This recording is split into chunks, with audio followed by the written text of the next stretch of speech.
light that lives within you, a quiet strength that's always there. Beyond the fear, beyond the stories, a love that's waiting everywhere. You are more than all you've carried, more than every wound you've known. Life is gently calling to you to remember and come home. Take a breath, open your heart. There is beauty waiting here. Every moment is inviting something beautiful to appear. You are love, you are joy, you are present, you are free. Every step you take encouraged brings you home to you. You are whole, you belong. Love is a higher law. Come alive, come alive. The miracle is who you are.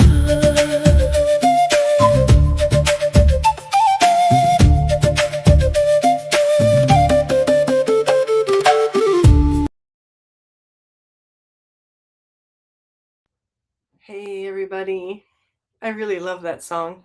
Wow, I'm glad we changed it to that. So fun, so fun. So happy to be here today. Welcome everybody. I don't know who's here, but happy to be here today. And what I'm going to go into today for the SoulsSpectives is almost like a continuation of this vulnerability series that I did. The last 4 sessions were all about what vulnerability does for us, why we're so afraid of it, how to open up to it. And that I've always been saying it's our superpower. So why is it our superpower? Because it opens the door for transformation. It opens the door for something new. It opens the door for expansion, for knowing ourselves and knowing life more deeply. But there's a truth about transformation that's not popular. So this episode today is going to be about the alchemy of becoming, and looking where we've romanticized transformation to the point that when real transformation is actually happening, we confuse it with destruction or that something's going wrong. So we hear the word transformation everywhere. Transform your life, transform your relationships, become the next best version of yourself. And I use all of that too, because that's what we're here to do. We're here to continually renew, continually become, shed the old layers, expand into our full potential. So it's true. These slogans are important and they hold great value and wisdom in them. And yet, if we don't understand what transformation really looks like, we can completely misunderstand our process, right? So it's most often presented as something glorious. Okay, transform your life and everything's going to change. Or I earned 10K last week just because I did this one thing. Or do this and everything will be different. And yes and no. Yes, I want to talk 10K. Yeah, me too. I'd like that. That would be awesome, Ron.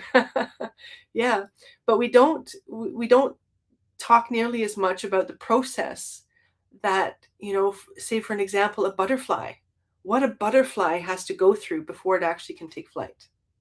And it's like us, what do we actually have to experience before we can take flight in our own life, right? And that's not talked about much.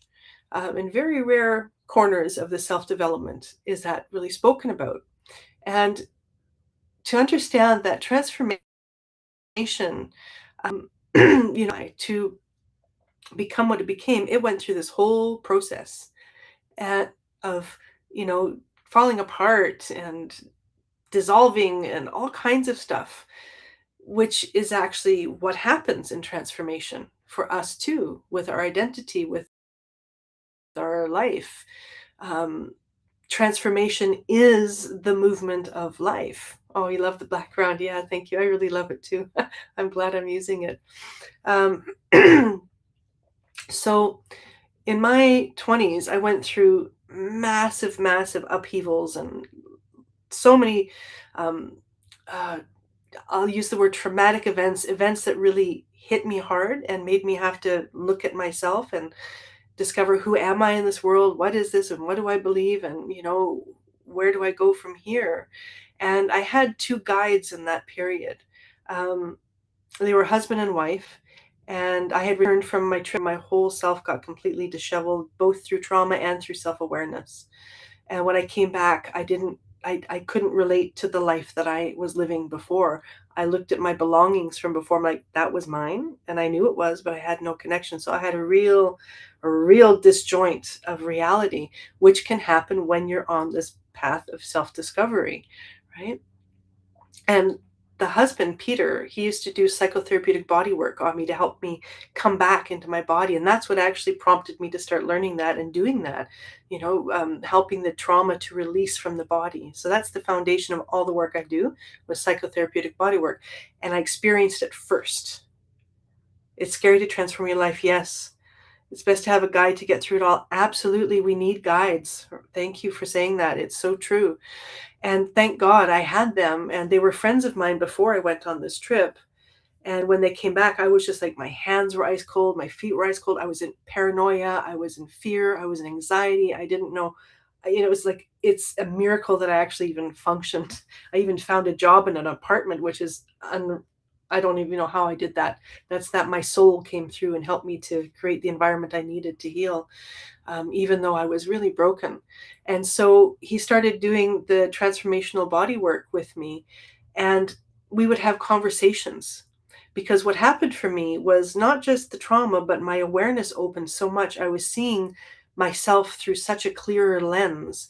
I was seeing through patterns that I had created in early childhood unknowingly. Like the big one that I discovered there was, when I was younger, to try to get love, I would make myself sick, or I'd pretend I was sick. I'd say, "Oh, I'm sick. I've got a migraine." Or I would go to school and say, "I think I might have a tumor," or whatever. And this was all because I had so much rejection at the core from my mother leaving and then losing my sister to the accident. She came back, but she was never the same. My whole life had changed when I was 7, and I lost everything.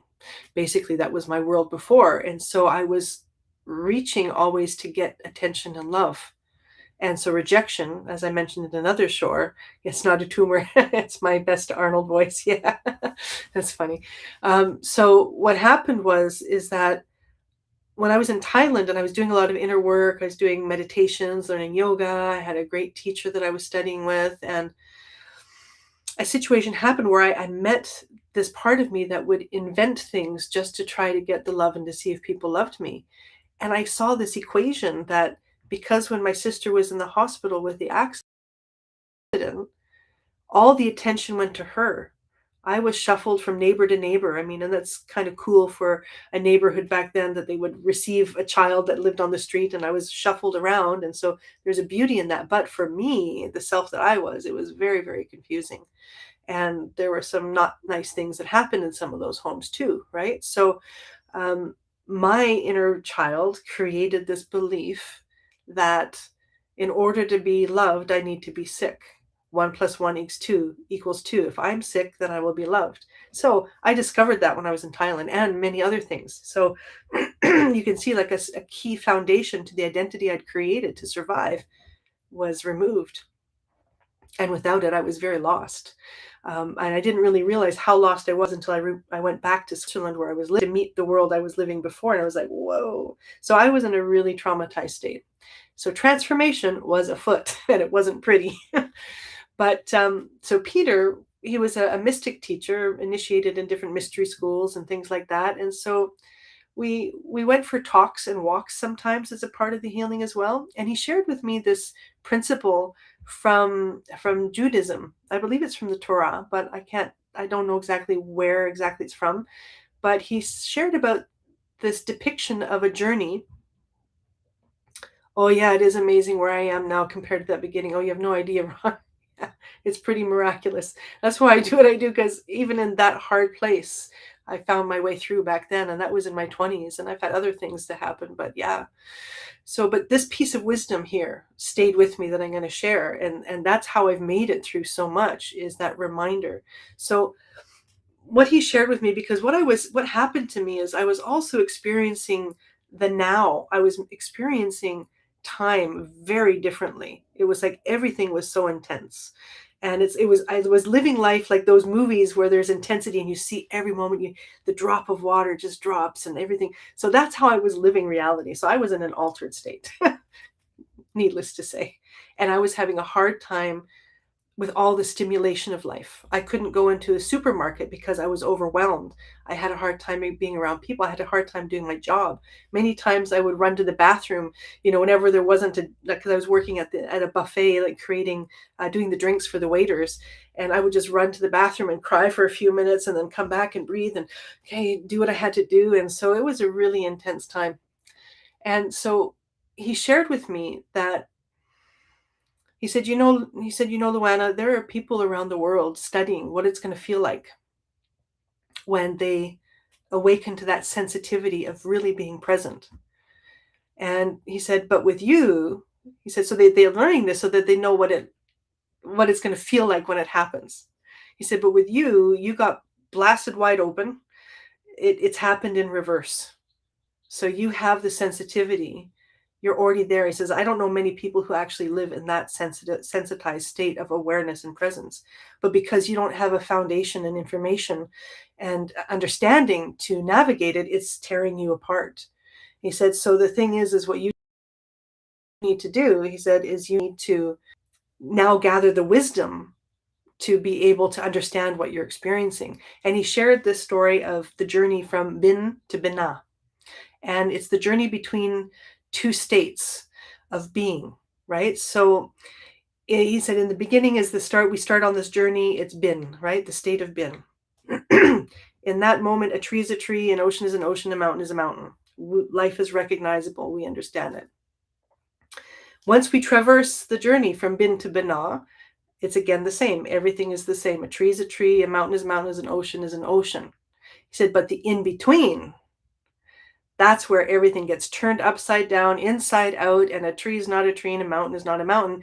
And that's the territory, that's the pilgrimage that every one of us souls is actually here to encounter in order to know ourselves and know life.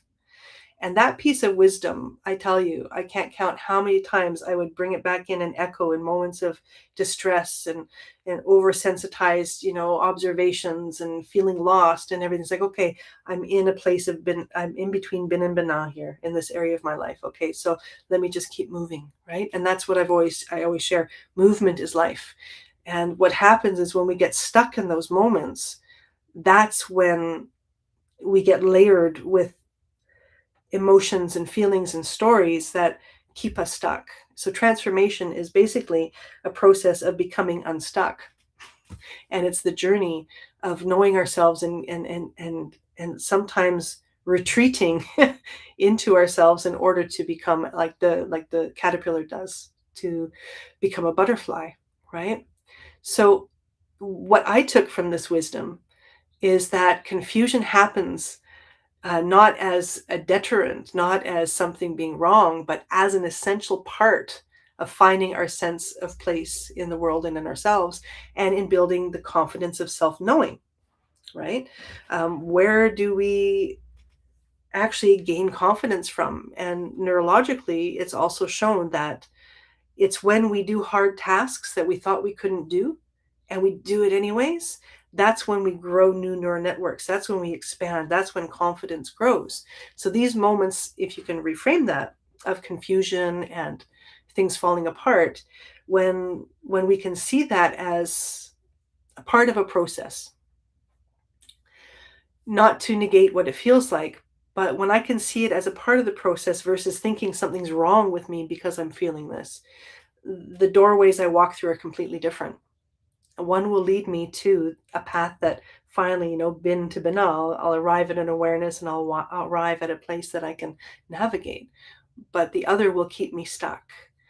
And I've been stuck many times, and I know how that feels, and I know how it feels to misunderstand what transformation actually is, which is, again, why I do what I do. I want people to see that it's okay. This is a part of life. There's nothing wrong with you. There's just something looking to grow, something looking to be released or to evolve into a new expression through you as you, right? So the fact is, the unromanticized version of transformation is that it is messy and it is painful and it is confusing and it's complicated and it's very nuanced. And the context and nuances are very individual. There's certain general states that are universal, but the details are personal. And that's why somebody else's answers will not answer my inner longing or question. They can help inspire me to expand my thinking so that I can access my own, but it's an inside job, right? Sometimes it's so much worse when you're going through transformation than better, because something that once was can no longer continue in the same form that it is now, right? And we're transforming all day, all the time. Our bodies are, cells are dying, new cells are being created. We're always transforming. This is our nature. But we've also grown so far away from nature that we don't even see that anymore. So transformation by its very nature involves the falling away of, or the reorganization of, something old that may have served us till now, but it's no longer helping us get to where we want to be. It's helped us get here, but then we need to develop new skills to go that next leg of the journey so that something new can be possible. So take a deep breath with that. And, it's kind of natural. Our culture is trying to avoid discomfort and pain, right? So when we're programmed to want to avoid, and even our biology is that it wants to avoid pain and go towards pleasure. And that's why in this process of transformation, it's important to understand the pleasure that comes from going through this process, the flight of the butterfly. That is the part that we see as the delayed gratification. It's not instant in the moment when we're going through something. It's delayed gratification. And that's what I know has kept me motivated, because I go, okay, I know that when I get on the other side of this, there's going to be a new insight. There's going to be a new path. There's going to be something I haven't discovered yet. And so that is what keeps me going and keeps me moving through and with life. And that's what I'd like to invite into your field of thought and awareness, is in the moment when we want to escape pain, and we all want to escape it when it shows up on our door. Me too. I'm not beyond it. The only difference between me and maybe you is that I've already spent years and years exercising that inner muscle so that I can navigate it better. But I can still fall on my knees and break down. It's not beyond me. I'm human. As long as I'm human and I have a nervous system and I'm growing and evolving, I'm going to be encountering challenges that will sometimes bring me to my knees. And then I need to find my way how to embrace that moment, but also let it evolve and let it move. So instead of our usual, tendency, which is where I am, this is painful, I don't like this, I don't want to be here, where can I escape? Escape route, right? This is where we go.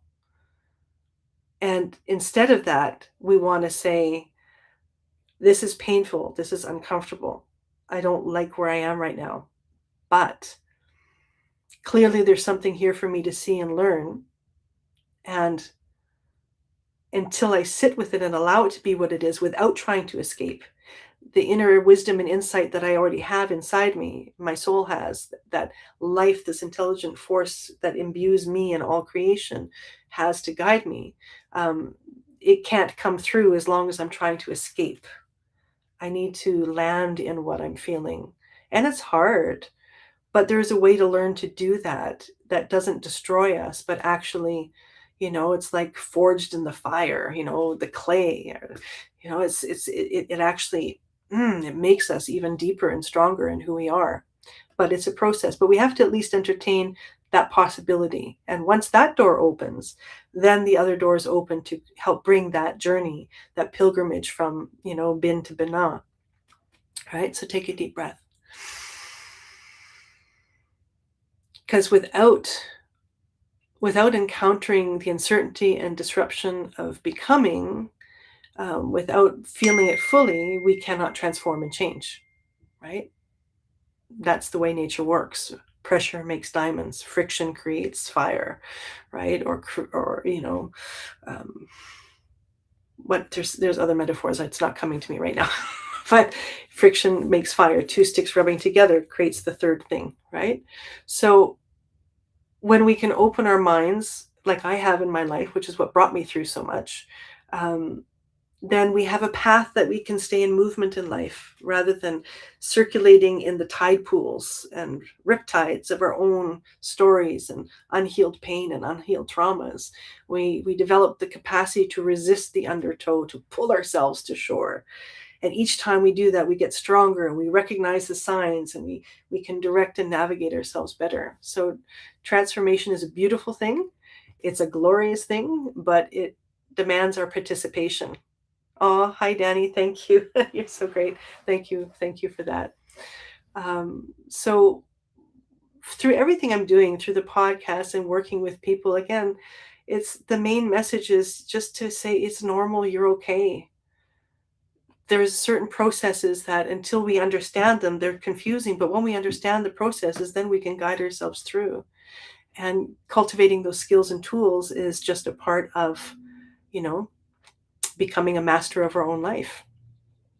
Right? So understanding the caterpillar doesn't just grow wings, doesn't just climb in the cocoon and then poof, out comes a beautiful butterfly. Right? It doesn't just grow wings like that. I mean, we love the butterfly because it is a symbol of transformation, and I use it in my logo for SoulsSpectives because it is such. Yeah, I love butterflies. It is such a powerful mirror of transformation that is relatable when we can see that we're not just meant to just exist and not have challenge. No challenge means no life. No contrast, there's no movement. There's nothing. So I might as well embrace that contrast and challenge is a part of life, because when I embrace it, then I can work with it. If I'm resisting it and fighting it, then I'm creating my own misery even more, right? Creating more pain that I need to really experience. But that's a process to get to that insight too. So no place is wrong. It's just there's stages in our learning. Like in the very first episode, I said, like video games, level 1, I spend 100 hours, I master it. Okay, I bring those tools to level 2, right? And then, oh my gosh, but there's more. Okay, the level 1 is not enough for me to master level 2. So then I have to learn more. And so this is how I relate to life and living and transformation. So it's, as long as we're alive, we'll be transforming, right? So the caterpillar doesn't just crawl into a cocoon and attach the wings and say, here I am, I'm free. There's a process that happens. There's a metamorphosis that happens before that result can become what it's designed already. So that's another key part about it. The design is already inside us, who we have the potential to become, right? So for the butterfly to emerge, the structure that supported it when it was a caterpillar has to completely dissolve. I mean, there's some little structures that remain biologically, but it basically dissolves into a goop. It's a liquid. It's unidentifiable. And within that goop are imagen cells. And those imagen cells hold the blueprint to build the butterfly from the goop. Right? So when you see that, it's kind of like we become goop when we're in the middle of a transformation, because what was once us or the world that we lived in is unrecognizable. And if we panic in that, if we don't know how to create the cocoon for ourselves so that we can live the transformation that's looking to happen, because the blueprint's already there for the highest expression and purpose of my being, right? So take a deep breath with that. And this happens when, some of the old ways that we've understood ourselves don't work. anymore. An old relationship to life doesn't work anymore. A coping mechanism that once protected us is starting to cause more harm in our life than benefit, right? Sorry, that was my computer beeping. Or a belief doesn't fit anymore, identity doesn't fit anymore, a job doesn't fit anymore, and there can be a period where the old has begun to fall away, but the new isn't formed yet. And that's that in the cocoon stage. And I call that the sacred in between. Again, that's kind of like bin bina. It's the in between where what is forming is not yet fully formed. And because of that, we're in a kind of a free fall of uncertainty. So then a key part of transformation too is a befriending transformation is embracing uncertainty. Having certainty that the uncertainty is not forever, right? Sometimes when we're in a problem or a place, we think the problem is permanent, and it's not. We're in motion and movement. And the more that we can learn to guide ourselves through that, the better our life gets. So like I said before, can I fall on my knees still? Absolutely. I've recently had a situation that did that too. But I understand how to help myself move through it. And that is the freedom. If I feel like I don't have any tools and don't understand anything, that's when despair takes us. That's when anxiety takes us. That's when depression takes us. And I've been in those places, in the deepest, darkest pits of them multiple times in my life. So I share this not as a platitude or a hyperbole. I share it as somebody who's walked and dragged myself out from the pit many, many times, and each time gaining greater insight on how do I get out faster, right? What brings me into the pit? How do I change my direction? How do I not fall in that pit anymore? And that's the process of transformation. It's learning. Transformation is a learning process, right? So this is the part that we don't see in all these glorious advertisings for transformation. It's not on the inspirational poster. All we see is where we were, where the person was, and where they are now, but nobody's showing this messy middle. And it's such an essential part. And I get it why in some ways we don't, because we'll look at the mess like, we don't want to go there. Our biology will actually repulse against seeing the uncomfortable. But once we understand the uncomfortable leads us to the comfort, leads us to our freedom, then the uncomfortable doesn't look so bad anymore. Then it actually becomes something like, okay, let's go in there. Let's do this. Let's uncover this, right? So take a deep breath. Where are you in the in-between right now? Where is there uncertainty in your life? Where could you use some new knowledge or insight or support about yourself or the laws of transformation or life that could actually nourish you and cocoon you in these transitional moments so that you can be safe and held in your own knowing? That's what I see as the path of transformation, what I've experienced it to be. And sometimes we can think that the messiness, things get worse, they look worse before they get better. We think something's gone wrong, but it hasn't gone wrong, right? It's actually what transformation looks like from the inside, not the outside. And so to be willing to meet that is really key. So take a deep breath.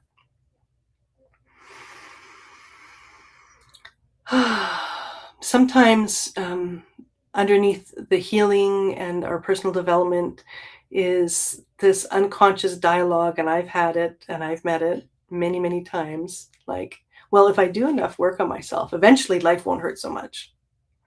Or eventually I won't be triggered. Or eventually things won't shake me. Or eventually I'll arrive.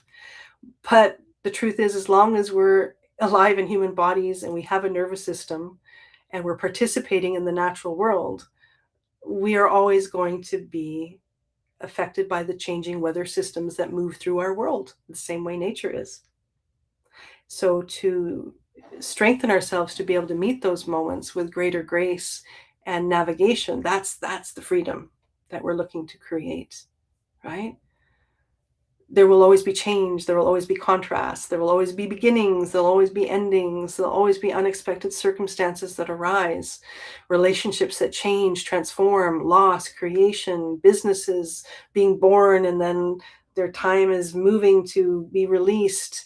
What once was the dream is now complete, and then a new dream is being born, even that, right?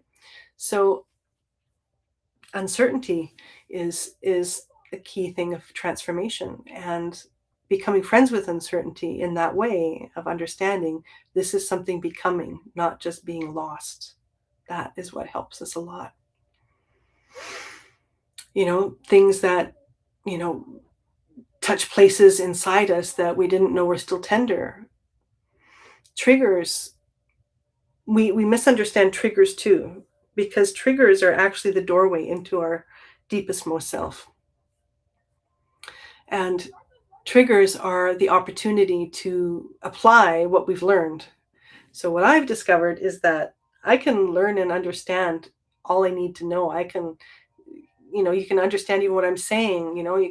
I can have a breakthrough. We can journal about it. We can talk about, energy, and do it in talk and therapy, and understand all the mechanisms, and, understand where the trigger came from. And we can feel empowered for a period of time gaining that knowledge. But we don't change our triggers from the outside. We change them from the inside, right? So life will always bring us another wonderful encounter to meet ourselves and our old triggers, right? Because that's the only way we know if we've transformed. I can have all the knowledge and say, I know I have this because of this, and that happened there, and this and that and that and that, and think, okay, I've got a handle on it. But then a situation happens that activates the actual pain from those experiences in my nervous system. That's going to be different, right? It's gonna get activated, and then I need to be able to be willing to apply what I learned outside of my trigger in the trigger moment, because that's where the metamorphosis happen. It's in the goop. So take a deep breath. What's the goop trying to grow in you today and in your life right now, and maybe trying to grow in you for a long time? Transformations aren't overnight. They happen step by step by step, little by little by little, right? And our work is to simply learn to embody what we know in those moments. That's when they become the muscle, like going to the gym, right? The muscle, we build muscle because it's tearing. We bring it to that point of tearing, but not ripping it apart, but tearing just enough that it activates our body to grow it. It's the same internally. That's what transformation is all about too, right? So take a deep breath. I think I'm going to play my flute right now because I've shared a lot, and I think I'd like to just do that for a moment because it feels right. So just one second. And I might actually, maybe I'll play, I haven't played my nose flute. I actually play the traditional Hawaiian nose flute. So you actually play with your nose. And it took me like a year to get the first note out. And then, mastering the other ones another few years. And so I play it now as a part of my healing work with my clients too. And in Hawaii, they play through the nose. The way I was taught is because the nose is the purest pathway for the breath of God that is in our presence, the aloha. For them, aloha means in the presence of the breath of God. Understanding that love is everywhere. And when we breathe it in with intention, it nourishes us. And so also when we're blowing, when we're speaking, right, we're speaking with the mana and the life force. And when we play the flute, through the nose is the purest, because our bones in our face contain other energies of upsetness, anger, resentment, and things like that. So they say that the flow of spirit can't be as pure because it's being filtered a little bit through the vibration of what's still held in our jaw emotionally. So the nose is the space to do that, to bring this full spirit through. And it does have a different sound to it. So I haven't actually played this one for a little while. Most nose flutes only have 3 holes. This one actually has 4. And there's a beautiful story behind this flute, but I won't share it today because we're already getting close to our time. But it was a beautiful gift that I received in Hawaii many years ago. So I'm going to invite you to take a deep breath and just let yourself be where you are and let everything be okay. We're always in the middle of some kind of process of learning and becoming, always. And there's moments where we're at the finish line, yeah, And then that finish line brings a new beginning line, and then a new middle. And so understanding this is the movement of becoming. And it's really quite beautiful when we can engage it from that understanding versus the idea, I've got to get over this, I got to stop feeling this, or this needs to change and be done forever. Those kind of things, they keep us stuck more than when we surrender and we just stand in what is, without reacting to it, without entangling through story, without catastrophizing it, and standing and surrendering to what is the wisdom my soul is looking to give me. What is the part of me that's looking to grow through this experience? What new insight might be available to me that's going to expand me, that couldn't expand me unless I had this experience of loss or pain or trauma? And again, I've been there, so I'm not smoothing over or bypassing. My goal is to provide a pathway through where we meet everything authentically as it is. We're not trying to change anything, we're trying to meet it. And the moment we meet it, it naturally changes. That's the automatic evolution. So take a deep breath. Let's see if I can do this here.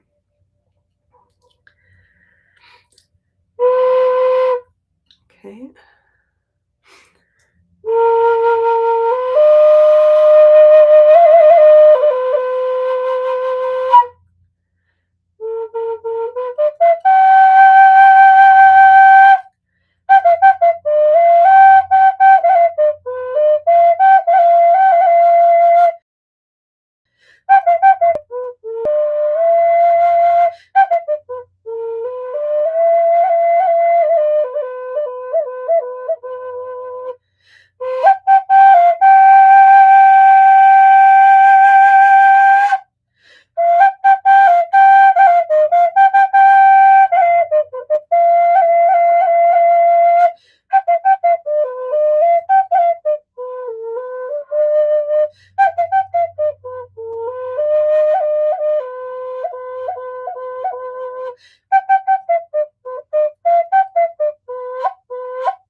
Take a deep breath.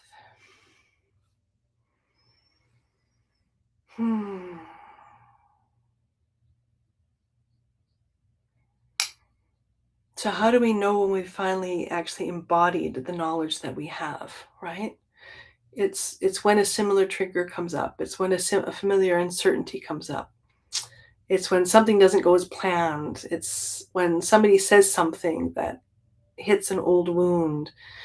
And there it is, the old doorway, right? That's where we discover what has actually changed. How am I encountering this differently, right? Sometimes we have the misunderstanding like I used to have, but I healed that already. I've already met that. And what life has shown me is that, okay, so just imagine this. We're multidimensional beings. We experience things on multiple levels. So one experience can actually impact multiple parts of who we are. How we relate to life, how we relate to ourselves, how we express ourselves, what we do. And so what I've come to understand is that each layer of a trigger that I heal, it's creating the space for anything that's deeper to come to the surface. And that's the layering of healing. That's why we can't heal all at once. We can't transform all at once. There's multiple processes and there's multiple aspects of us that can need to heal the exact same from the exact same experience because it impacted us differently. So take a deep breath. And whenever the trigger comes after you've been doing some growth, you can ask yourself, okay, who am I in relationship to this now? Right? And then we gather evidence of our transformation. Maybe instead of collapsing in despair at the first second, I didn't collapse until 10 seconds later. That's progress. And then I bring myself out. And then the next time, I was able to hold it off for a minute and then I still crashed, but then I get up and that's what the process looks like. And when we can meet it in that way, we open so much more in ourselves. We open a path that actually does lead to freedom. the inner freedom and the inner peace we have, but we also have to understand inner freedom and inner peace does not mean there won't be turbulence. It doesn't mean we won't shake. It doesn't mean we won't feel what we feel. It's more that we will feel authentically what we feel without embellishing it or building upon it in a way that keeps us stuck. That's really what changes. So then the old pathway can still appear, the trigger can still show up, but the way we navigate it changes. And each time we apply what we know, we cultivate awareness, right? So one of my signature systems that I developed many years ago just sort of happened as I was observing, well, what am I actually doing? What am I actually helping my clients to do? Because I've just had intuitive guidances all the time. And I realized there's 3 stages, and this is what I want to leave you with for today. So presence, I call it how to be your best pal. Presence is the first stage. This brings me into the only place that I have power to transform myself now. As soon as I breathe, I come into the presence of this moment. So presence is essential.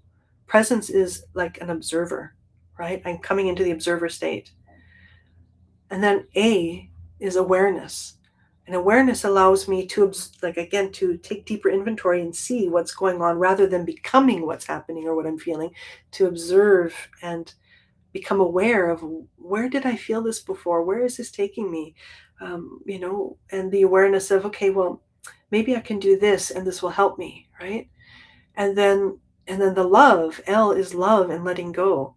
So meeting ourselves with love and kindness, not judging ourselves for our triggers, not judging others for triggers, understanding they are the method that we come to know ourselves and we come to heal ourselves, we come to transform what once limited us into something that actually can move us and expand us.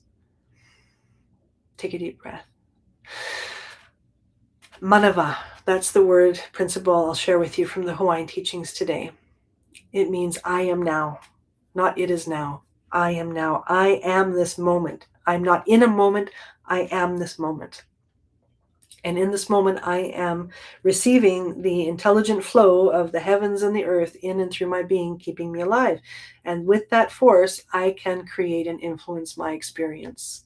And that's why the breath is so important, to breathe. Sometimes if all we do is breathe, it's enough. We don't have to figure everything out right away. Breathe. Because then your nervous system can come back online. You can come back into relationship with yourself versus relationship to the imagined fear or the anxiety or the trauma that is still living in your biology but is looking for healing. When we get activated, it's the body is looking to heal. It's coming to the surface for a reason, right? Take a deep breath. To harness the moment of power you have. To pause, to breathe, become curious. Hi, Jake. Thanks for joining us. So this is where transformation stops being theoretical. It's actually alchemy. It's not positive thinking either. I call it effective thinking. It's not saying, oh, everything is wonderful, but it's not. Sometimes something hurts. Sometimes we're disappointed. Sometimes we're frightened. We're exhausted. It's all okay, and to understand that the alchemy is that moment where I'm at the precipice. Like Viktor Frankl said it the best. He said, between stimulus and response, there's a space in between. And I read about him in my 20s. It's another piece of wisdom that carried me through everything. So our job is to expand that space as much as we can before we go into a trigger reaction. And when we can do that, then we grow in confidence as well. Again, that's where confidence comes from. The more that we master our inner world, we harness those in-between moments from stimulus and reaction or response. Again, the in-between, the sacred in-between. Explore that this week. What are your sacred in-betweens? Where are you in between right now? Where have you been in between before that maybe through this conversation today, you might be able to understand and piece some things together differently. So you change your relationship to the past. Because I can't change the past, but I can change my relationship to it. I can change my perception in a way that enables me to grow beyond it rather than staying stuck in it. So for this week, I invite you, whatever happens, to, breathe into any stresses. It could even just be traffic, right? It doesn't have to be anything big and major, but where you can bring yourself into regulation to breathe in your body so that things going wrong don't become immediately worst case scenario catastrophes, be they small things or big things, but to understand there's a movement of intelligence in you and in life. And, in one of my recent songs, is like, I don't try to change the river, I just remove what's blocking it, the river of consciousness, the river of love. I remove what's blocking it.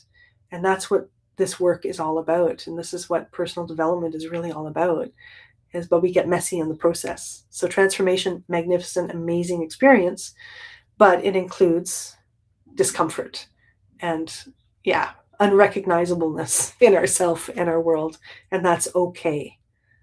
So I want to invite you to that feeling of it's okay. You're more than okay.